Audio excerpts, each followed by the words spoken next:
ವಧವನ್ ಬಂದರು ನಿರ್ಮಾಣಕ್ಕಾಗಿ ಮಹಾರಾಷ್ಟ್ರ ರಾಜ್ಯ ಸರ್ಕಾರ ಮತ್ತು ಕೇಂದ್ರ ಸರ್ಕಾರ ಜಂಟಿಯಾಗಿ 76,000 ಕೋಟಿ ಹೂಡಿಕೆ ಮಾಡುತ್ತಿದೆ.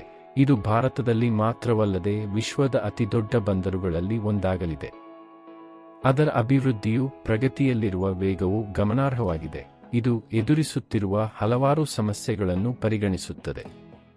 ಪರಿಸರ ಕಾಳಜಿ, ಸ್ಥಳೀಯ ಹಳ್ಳಿಯ ಹೆಚ್ಚಿನ ಭೂಮಿ ಮೌಲ್ಯಗಳು ಮತ್ತು ಮಹಾರಾಷ್ಟ್ರದೊಳಗೆ ಭೂ ಸ್ವಾಧೀನ ನಿರೀಕ್ಷಿತ ಸವಾಲುಗಳಾಗಿವೆ. ಇದರ ಹೊರತಾಗಿಯೂ ಈ ವರ್ಷ ಗಮನಾರ್ಹ ಪ್ರಗತಿಯನ್ನು ಕಂಡಿದೆ. ಇತ್ತೀಚೆಗೆ ಕರಾವಳಿ ನಿಯಂತ್ರಣ ವಲಯ ಪ್ರಾಧಿಕಾರದಿಂದ ಅನುಮತಿ ಪಡೆದಿದೆ. ಹೆಚ್ಚುವರಿಯಾಗಿ ಬಂದರಿನಿಂದ ಇತರ ಪ್ರಮುಖ ಮಾರ್ಗಗಳಿಗೆ ವಿಸ್ತರಿಸುವ ಹೆದ್ದಾರಿಗಳಿಗಾಗಿ ಭೂಸ್ವಾಧೀನವನ್ನು ಸರ್ಕಾರವು ಪ್ರಾರಂಭಿಸಿದೆ. ಮುಖ್ಯ ಬಂದರು ವಿನ್ಯಾಸ ಮತ್ತು ಇತರ ಅಗತ್ಯ ಅನುಮೋದನೆಗಳಿಗೆ ಅನುಮತಿಗಳನ್ನು ಸಹ ಪಡೆಯಲಾಗಿದೆ.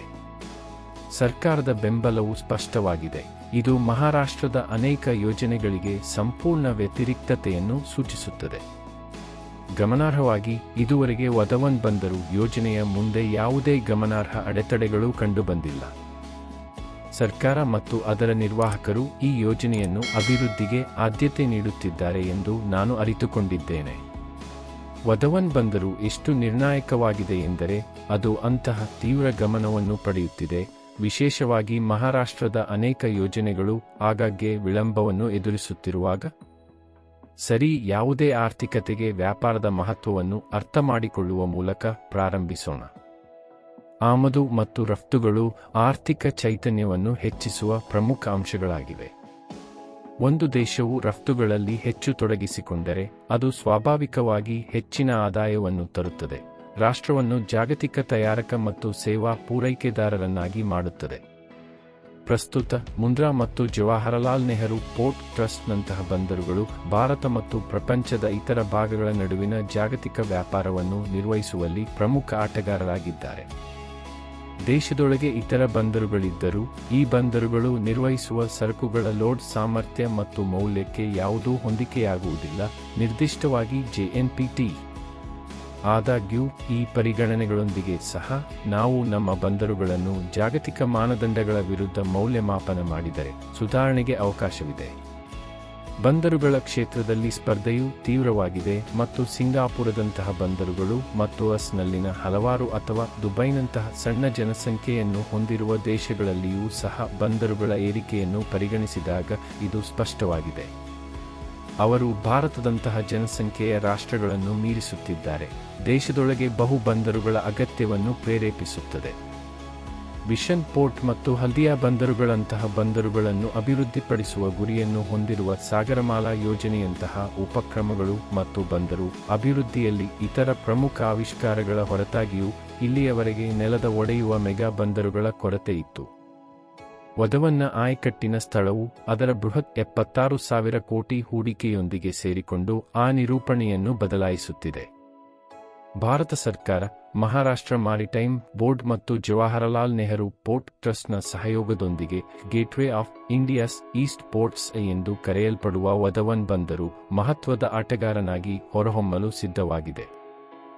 ಮಹಾರಾಷ್ಟ್ರಕ್ಕೆ ಅದರ ಸಾಮೀಪ್ಯ ಮತ್ತು JNPTಗೆ ಪ್ರಸ್ತುತ ಇರುವ ಸಾಮೀಪ್ಯವು ಅದನ್ನು ಆಕರ್ಷಕ ನಿರೀಕ್ಷೆಯನ್ನಾಗಿ ಮಾಡುತ್ತದೆ.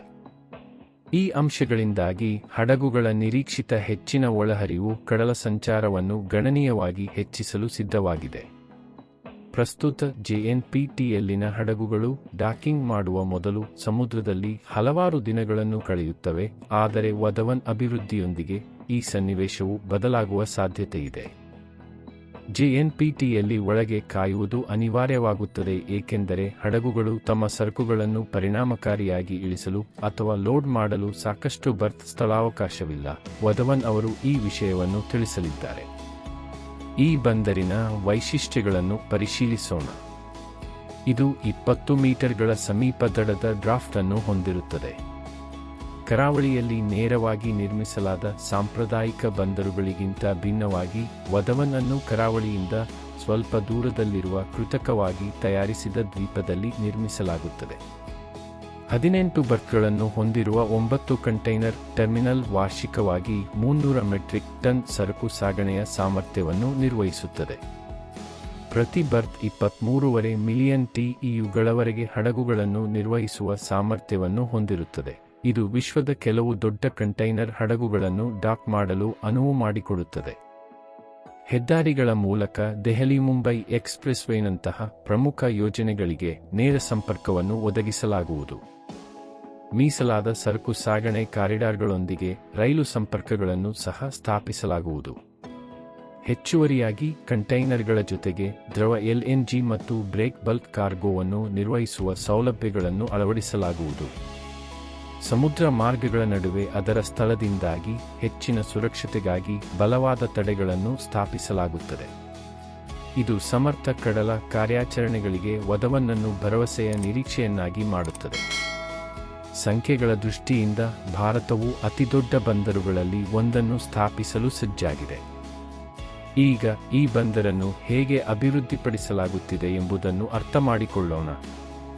ಈ ಬಂದರಿನ ಪಾಲುದಾರಿಕೆಯು ಈ ಕೆಳಗಿನಂತೆ ರಚನೆಯಾಗಿದೆ. ಭಾರತ ಸರ್ಕಾರವು 74% ಅನ್ನು ಹೊಂದಿದೆ, ಆದರೆ ಮಹಾರಾಷ್ಟ್ರ ಮಾರಿಟೈಮ್ ಬೋರ್ಡ್ 26% ಅನ್ನು ಹೊಂದಿದೆ. ಸಾರ್ವಜನಿಕ ಖಾಸಗಿ ಸಹಭಾಗಿತ್ವದಲ್ಲಿ ಭೂ ಒಡೆಯ ಮಾದರಿಯಲ್ಲಿ ಇದನ್ನು ನಿರ್ಮಿಸಲಾಗುವುದು. ಅದರ ನಿರ್ಮಾಣದ ನಂತರ ಯಾವ ಖಾಸಗಿ ಕಂಪನಿಗಳು ಹೊರಹೊಮ್ಮುತ್ತವೆ ಎಂಬುದರ ಕುರಿತು ನಾನು ಖಚಿತವಾಗಿ ಹೇಳಲಾರೆ. ಆದರೆ ಖಾಸಗಿ ಕಂಪನಿಗಳು ಸುಮಾರು 36,000 ಕೋಟಿಗಳಷ್ಟು ಹೂಡಿಕೆಯನ್ನು ತರುವ ನಿರೀಕ್ಷೆಯಿದೆ.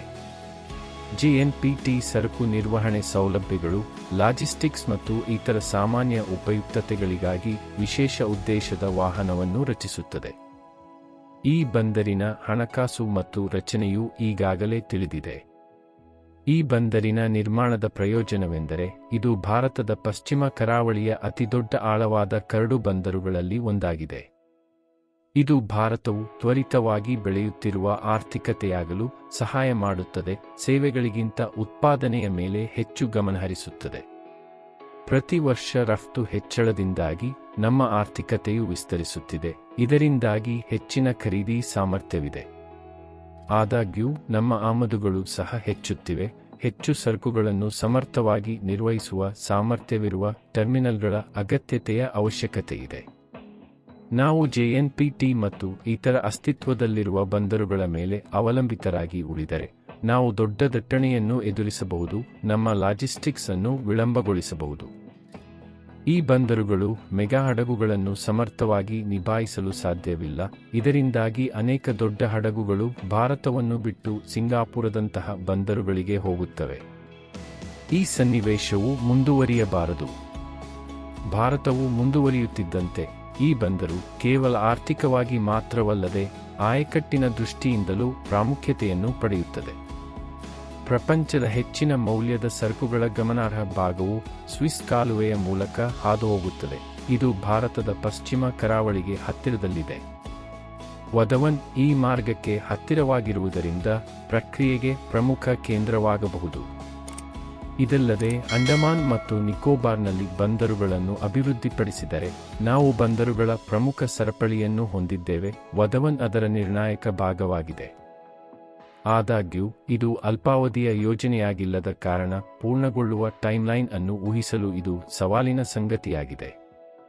ಒಂದು ದ್ವೀಪವನ್ನು ನಿರ್ಮಿಸುವುದು ಮತ್ತು ಅದರ ಮೇಲೆ ಬಂದರನ್ನು ನಿರ್ಮಿಸುವುದು ಬಹು ವರ್ಷಗಳ ಯೋಜನೆಯಾಗಿದೆ. ಇದು ಕೇವಲ 2 ರಿಂದ 3 ವರ್ಷಗಳಲ್ಲಿ ಪೂರ್ಣಗೊಳ್ಳದಿರಬಹುದು, ಆದರೆ ಶೀಘ್ರದಲ್ಲೇ ಅದರ ಆರಂಭಿಕ ಹಂತವನ್ನು ನಾವು ವೀಕ್ಷಿಸಬಹುದು. ಇದರ ಬಗ್ಗೆ ನಿಮ್ಮ ಆಲೋಚನೆಗಳೇನು? ಕಾಮೆಂಟ್ಗಳಲ್ಲಿ ನನಗೆ ತಿಳಿಸಿ. ಇತ್ತೀಚಿನ ಬೆಳವಣಿಗೆಗಳ ಕುರಿತು ದೈನಂದಿನ ಸುದ್ದಿ ಮತ್ತು ಒಳನೋಟವುಳ್ಳ ವಿಷಯಕ್ಕಾಗಿ ಈಗಲೇ ಸಬ್ಸ್ಕ್ರೈಬ್ ಆಗಿ. ನಾನು ನಿಮ್ಮನ್ನು ಶೀಘ್ರದಲ್ಲೇ ಮುಂದಿನ ವಿಡಿಯೋದಲ್ಲಿ ಭೇಟಿಯಾಗುತ್ತೇನೆ.